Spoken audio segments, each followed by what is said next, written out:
այն հայտարարությունը, որ եթե դուք չլինեք իշխանության, կլինի պատերազմ։ Նախ ինչ, այսպես հիմքերն ենք ուզում հասկանալ, ինչպես է։ Դա օրակարգի քաղաքական տեսլականի, քաղաքական դիրքորոշման մասին է խոսքը, եթե դուք դա կենտրոնացնում եք Նիկոլ Փաշինյանի անձի շուրջ, ապա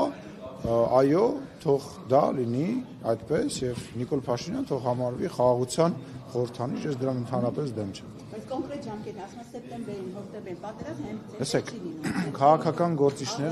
քաղաքական գործիչները նաեւ կարողանում են քաղաքական վերլուծություններ անեն եւ դրա իրավունք ունեն եւ վարչապետը որպես առաջին քաղաքական գործիչներից մեկը Հայաստանի Հանրապետության դրա իրավունքը ունի եւ դա գնահատական է, դեպ ասեմ դա ընդդիմադիր դաշտի ներկայացուցիչների կողմից էլ է նման բան բարձրաձայնվել եւ բարձրաձայնվել է ամեն տարի եւ ամիսով են ասել մեր պատգամավորները ազգային ժողովի ամբիոնից ասում էին պատերազմը խաղաղության պարագայում էին ասում պատերազմը ինչ եք զարմանում ուզում ասեմ շատ տարօրինակ ձեր իշխանության գալիս sense կֆրակ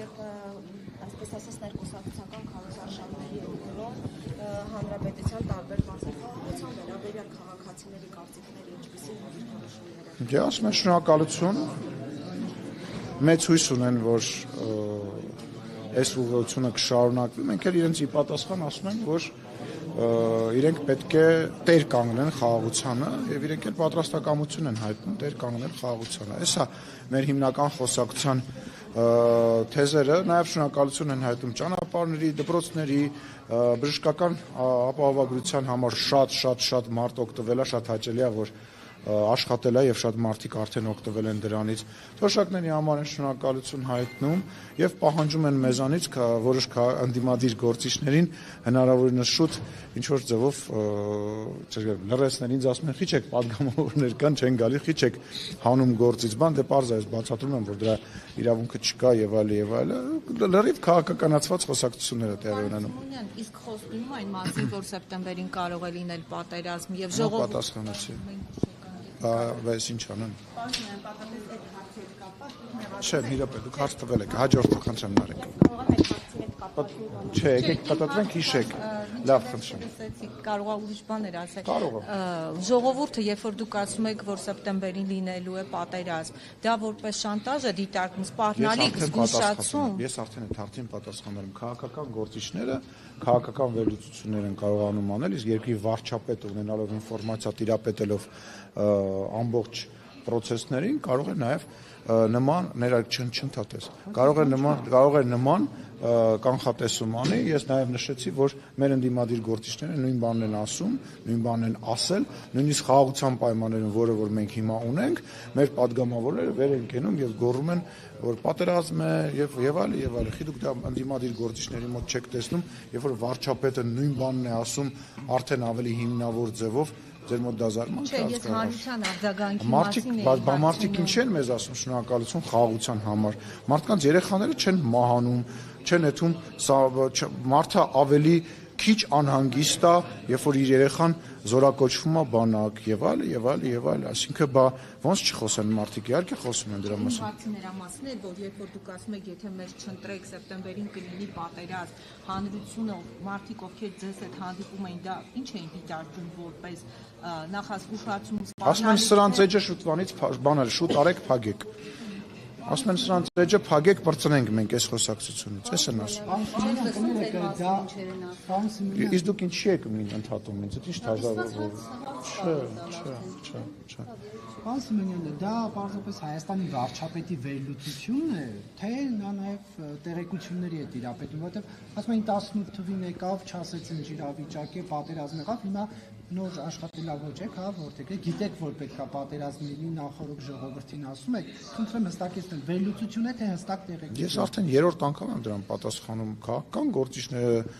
քաղաքական վերլուծություններ կարող են անել Հայաստանի Հանրապետության վարչապետը ունենալով բավարար ինֆորմացիա եւ քաղաքական վերլուծություն անելով, ինչպես նաեւ ակնհայտ լինելով, որ Հայաստանի Հանրապետությունում փաստացի կա երկու բևեռ։ Դա հարևանների նկատմամբ պահանջներ ներկայացնող բևեռն է, օրինակ Ռոբերտ Քոչարյանը, որ ասում է իր ասուլիսի ժամանակ, որ այսօրվա իրավիճակում սահմանափակվել 29743 կիլոմետր քառակուսի կիլոմետրի մեջ դա ուտոպիա է եւ խոսում են պահանջատիրության մասին, տանում են այդ խոսույթը, որ մարդիկ, ովքեր որ քաղաքացիական պայմանագիր կուսակցությանը դեմ են, դեպքը դուրս էր եկել, ինձ ասում էր, բան Նախիջևանն եմ ուզում, Կիլիկյանն եմ ուզում եւ Ղարաբաղն եմ ուզում։ Այդ խոսույթը պատերազմի մասին է, այսինքն ուզում եմ որն է, դա ոչ մեկ չի, հա? Չէ, դա քաղաքական, լսեք, Ռոբերտ Քոչյանը իր երազանքներով թող գնա իրանց տանը, թող գնա իրանց տանը բանը, բայց երբ որ ամենամեծ ընդդիմադիր խմբակցության ղեկավարը պարլամենտում այսօր գտնվող նման բան է ասում, եւ ակնհայտ է, չէ, բայց այդ մարդը եւ ակնհայտ է, չէ, որ հանրությունը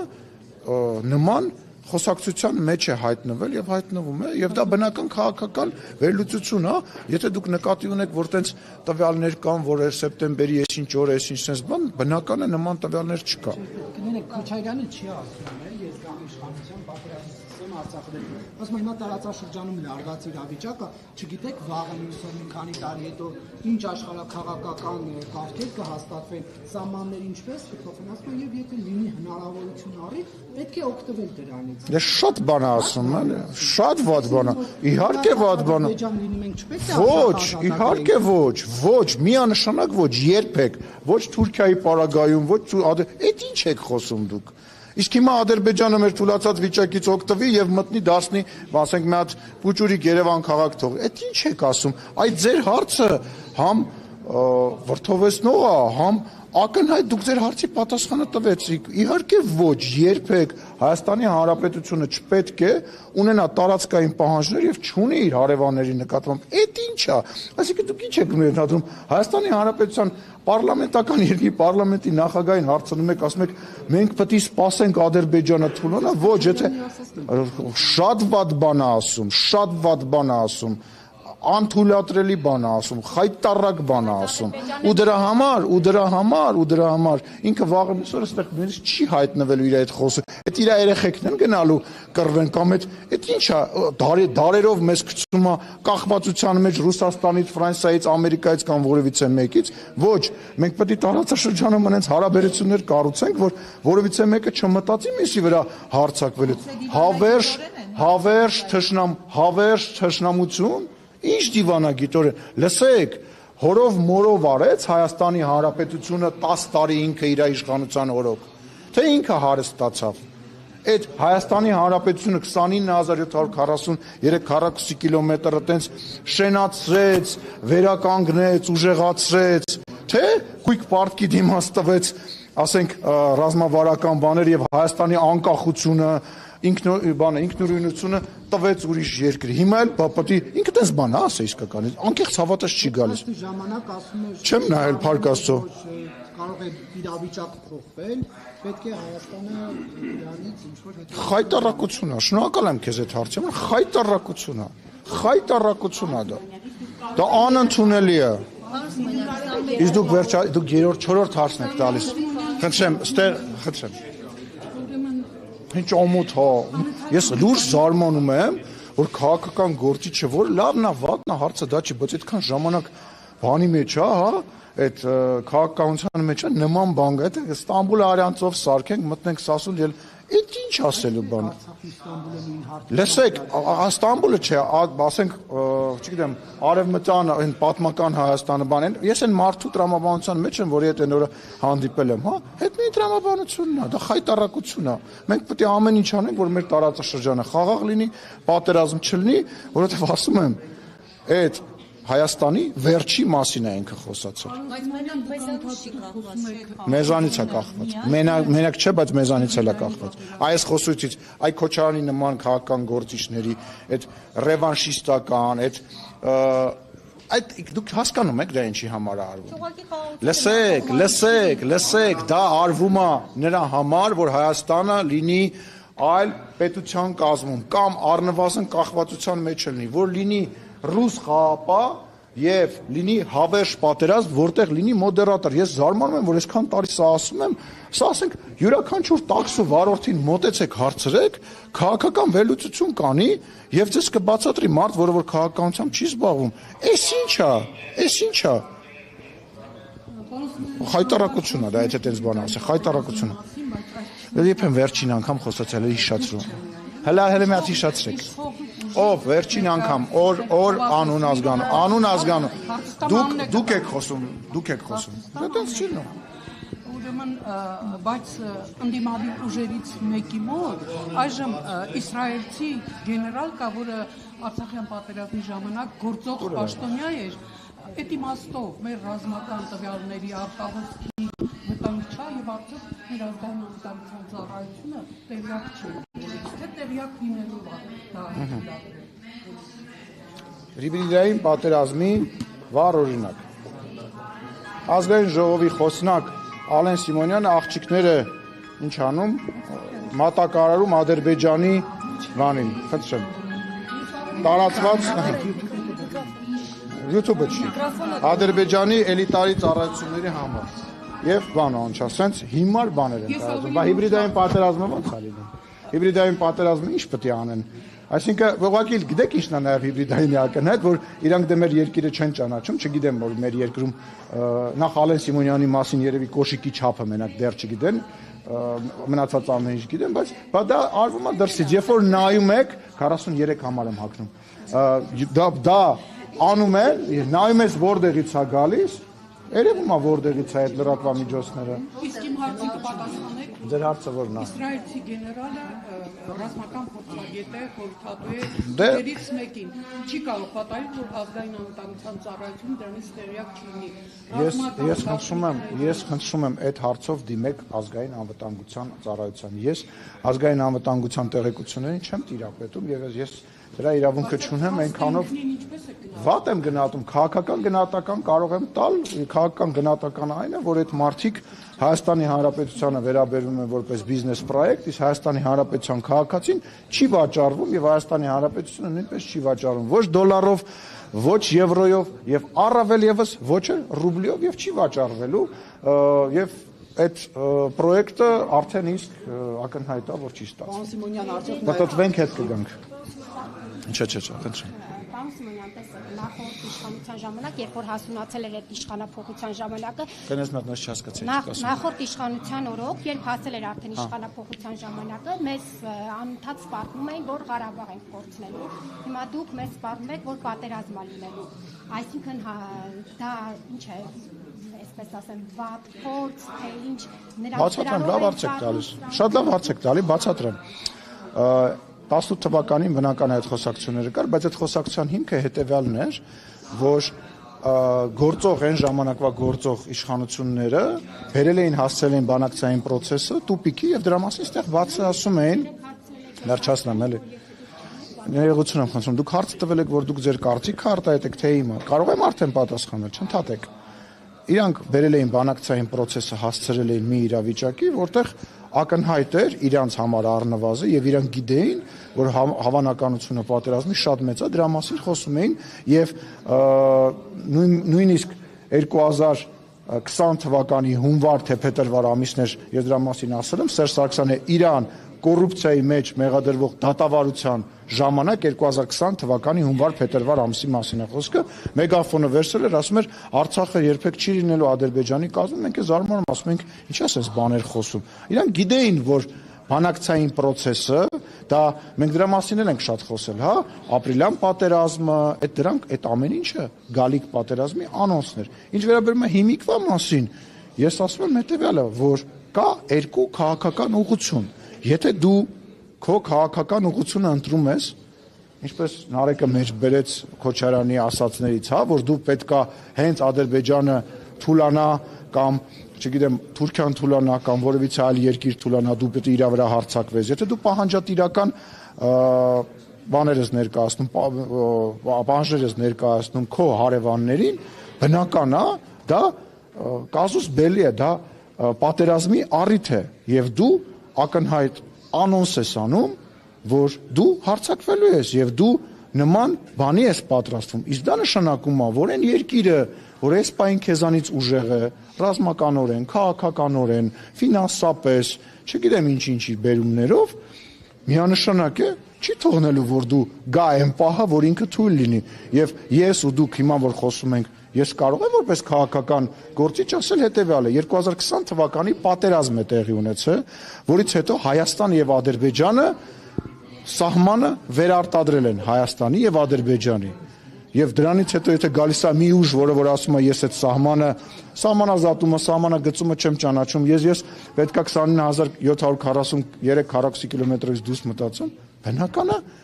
ես որպես քաղաքական գործիչ եւ դուք որպես ուղղակի քաղաքացի մարդ կարող են կանխատեսել, որ այո, կարող է պատերազմ լինել։ Դրա մեջ ինչ որ տենց մարտավարական քաղաքական հնարք տեսնելը որևիցե ձևով տեղի չի։ Ասում եմ պայմանավորվել եք Ալիևի հետ։ Հարգելիս, խնդրում եմ, էլի, հերթով կգանք, հիշ ինչ ես։ Պայմանավորվել եք Ալիևի հետ երբ Ինչ են։ Չէ, իհարկե չենք պայմանավորվել եւ նման պայմանավորվածություն չունենք, մենք պայմանավորվել ենք Ալիևի հետ, որ խաղաղություն է լինելու, առևտուր ենք անելու եւ այդ ուղղությամբ գնում ենք եւ շատ դրական եմ գնահատում նաեւ Ադրբեջանի նախագահի վերջի հայտարարությունը, որտեղ ինքը նույնպես խոսում է խաղաղության մասին, բայց դες այդ ոչ մեկ դրա մասին մեջբերում չարեց եւ չխոսեց, պետք չի հավատալ, այ հենց այդ է կարևորը, պետք չի Ռոզանա, վերջացնեմ, պետք չի հավատալ, պետք է հավատալ սեփական գործողություններին, սեփական պետության քայլերին։ Դուք այն ժամանակ էլ չէիք հավատում, դուք միջև խաղաղության պայմանագրի կետերը հրապարակելը, դուք միջև դա էլ չէիք հավատում, միջև սահմանին մարդ չսկսվեց զոհվել, դուք դրան էլ չէիք հավատում, միջև մենք խաղաղության պայմանագիրը նախաստորագրում չարեցինք, դուք դրան էլ չէիք հավատում, ասում եմ, բնականը կարող եք չհավատալ, բայց տեսեք ով ինչ քայլեր է անում, տեսեք բերում եք ինձ հաճախ ասում եք ռետորաբանությունը փոխվել է, չի փոխվել, հիմա էլ համացանցում 2022 թվականի նյութ են շրջանառում եւ փորձում են ներկայացնել դա որպես Ալիևի վերջերս ասած, ես հասկանում եմ, որ այն ուժերը, որոնք հիմա նաեւ դահլիճում են, այն ուժերը, որոնք հիմա ուզում են պարլամենտ մտնեն, իրանց պատերազմ է պետք եւ պատերազմի մասին խոսակցություն է պետք, որպեսզի իրանք կարողանան դրա վրա քաղաքական բան կառուցեն։ Բայց չկա հիմա պատերազմ չկա, խաղաղությունը, այո, եւ ոչ, մենք խոսում ենք խաղաղության արժեքի մասին։ Խաղաղության արժեքի ոչ, խաղաղության արժեքի մասին ենք խոսում։ Քրիստինե Վարդանյանը ստեղ դահլիճում ընդամենը մի տարի առաջ ես էլ դուրս եմ եկել իրան արձագանքել եմ, կարող եք բացել նայել, տեսանյութը կա։ Պատերազմը, հիմա բոմբերը թռնում են, ռակետ, ասում է Քրիստինա Վարդանյանը, հանգստացեք, չկա տենց բան, արդեն 2 տարի է մեր սահմաններին մարդ չի զոհվել 1994 թվականից այս կողմ նման բան գոյություն չի ունեցել։ Հիմա պատերազմը թե խաղաղությունն է 1994-90, չգիտեմ, սովետի փլուզումից այս կողմ չի եղել որ Հայաստանը եւ Ադրբեջանը իրար մեջ առևտուր անեն։ Չի եղել որ Ադրբեջանի ղեկավարը եւ Հայաստանի ղեկավարը խոսեն երկու կողմից խաղաղության մասին, չի եղել։ Ու ես բնական է, ու դուք պետքա վախենանք, իհարկե պետքա վախենանք։ Մենք պետքա վախենանք այդ խաղաղությունը ձեռքից բաց թողնենք։ Որ պահանջներն ենք բավարարվել, կասեք, լսեք, դա մեր սահմանադրության փոփոխության ծրագիրը եղել է 2020 թվականի սկզբին։ Մի րոպե։ Այդ իսկ կլինի պատասխան։ Եղել է որ ես բանը, մի րոպե, եղել է բան, որ ես չպատասխանեմ։ 5 տարի ես ձեր հարցերին պատասխանում։ Ես եմ հետ գալի, ասում այն բառն էլ ասեցիր պատասխան։ Հիմա թող հռչակագրին է կանրադառնամ, սահմանադրությանն է կանրադառնամ, հետո մի հատ էլ հարց կտաս Կարինե ջան, թող։ Կարինե, բայց ես կարամ պատասխանեմ, բայց նոր իրավիճակ է, չէ 20 թվականի փետրվարից մարտից հետո պատերազմ ա եղել, կովիդ ա եղել, ուկրաինական պատերազմ ա եղել, պատերազմը շարունակում է, բան ԱՄՆ-ն եւ Իսրայելը հիմա մեր հարևան Իրանի հետ պատերազմի մեջ են։ Դուք հասկանում եք, որ բան ա փոխվում։ Ինչ անի։ Ես կարամ պատասխանեմ։ Նոր իրավիճակը պարտադրում է նոր լուծումներ։ Եթե դու սկսում ես դահուկներ քշել, դու պետք է սկսես նաև այդ կանոնները պահել, որպեսզի չընկնես գլուխդ չջարդես։ Հայաստանի Հանրապետությունը տեղի ունեցող իրավիճակում, որտեղ հիմա մարդիկ կան, որ երրորդ համաշխարհային պատերազմ են ասում, իր դերն է բանանում։ Շորտ լավ չի, որ Հայաստանի Հանրապետությունը հիմա որևիցե process-ի մեջ, որտեղ պետք է մեր երեխաները զոհվեն, չկան։ Վատ է դա։ Ես կարծում եմ լավ է։ Թող, մի րոպե։ Դուք ասում եք, որ եթե Լսեք, լավ է, թե վատ է, դա իրականությունն է։ Ուրեմն կրկնում եմ, լավ է, թե վատ է, դա իրականությունն է, որովհետև դուք բոլորդ իմ հետ միասին ստեղծել ենք մի պետություն, ստեղծել ենք մի հանրություն, մի խոսույթ, որտեղ մեր ընդդիմությունը մտածում է, որ ինքը պետք է պահանջատիրական բաներ առաջ քաշի, քաղաքական պահանջներ քաշի եւ դրանով գա քաղաքական օրակարգ։ Մենք ենք մեղավոր, մենք բերել ենք մեր բևեռացում հետ ենք արել։ Այո, Հայաստանի Հանրապետության գործող իշխանությունը քաղաքացիական պայմանագիրը խաղաղության կուսակցությունը եւ այո, մնացածը դրանք մեծամասնությունը հիմնական ընդդիմադիր դերակատարները դրանք պատերազմի կուսակցությունը։ Հիմա իրողությունը դա է։ Եթե մարդիկ, կրկնում եմ, ասում են, որ իրանք պահանջ պետք է ներկայացնեն եւ այս քառակուսի կիլոմետրից դուրս իրանք պետք է չդուրս գան, դա կոչվում է պատերազմ։ Անունը ինչ ուզում եք դրեք։ Հիմա էտա ինչ եք դուք, այսինքն ինչ պետք է ես ասեմ, որ այդ տրամաբանության մեջ չտեղավորվեմ, ես չեմ հասկանում։ Ես մեղավոր եմ, որ Ռոբերտ Քոչարյանը դրա մասին է խոսում։ Ես մեղավոր եմ, որ մնացած քաղաքական ուժերը այդ ուղղությունն են տանում։ Ու ասում եմ, նպատակը հետևյալն է, ժողովուրդ, Սովետական միությունը փլվելուց հետո բոլոր տեղերում, Միջին Ասիայում, Ուկրաինայում եւ մեր տարածաշրջանում թողել է չլուծված սահմանային հարցեր։ Մեզ էլ ասել է դուք այս որ ապրում եք Հայաստանի Հանրապետությունում, դուք միշտ երազեք, որ ձեր տունը մենակ ստեղ չի, ընդեղել է ձեր տունը ընդեղ, մենք էլ ձեզ տիրություն կանենք, որ մենք միշտ կախված ըլնենք իրանցից, մենք իրանցից միշտ կախված ըլնենք, ես հեծանիվ չեմ հորինում, եւ այո, կա պատերազմի կուսակցություն, կա խաղաղության կուսակցություն, եւ այո, 2026 թվականի ընտրությունների ամսի 7-ի ընտրությունը լինելու է խաղաղության եւ հնարավոր պատերազմի մասին։ Էլի բաներ Կարինե ջան, սպասի, սենց հերթով գալիս եմ։ Քարտեզը որ դուք գցել եք 21 թվականին Արցախի քարտեզում Նիկոլ Փաշինյանը հպարտ քաղաքացու Ես եմ այդ քարտեզի հեղինակը։ Հա, եւ հիմա եւ դուք Հայաստանում տարածում, դրա համար մարդիկ չեն հավատում, որ դուք ձեր իշխանությունը այս Հայաստանի այս տարածքները պահելու։ Եվ եթե այս քարտեզի արդեն Հայաստանի գեղարքունիքից, ջերմուկի դիրքերից դուրս եկած լինեին ադրբեջանական զորքերը, մենք գուցե հավատայինք, որ դուք այսպես ասած, այս քարտեզը ամբողջականը եւ գուցե մարդիկ ավելի սիրահուժաբար լսեք, ես չեմ ուզում հիմա խոսել հավատից, ես ուզում եմ խոսել գործերից։ Ակնհայտ է, որ այս քարտեզը այն սպառնալիքը, որը որ դուք մատնանշում եք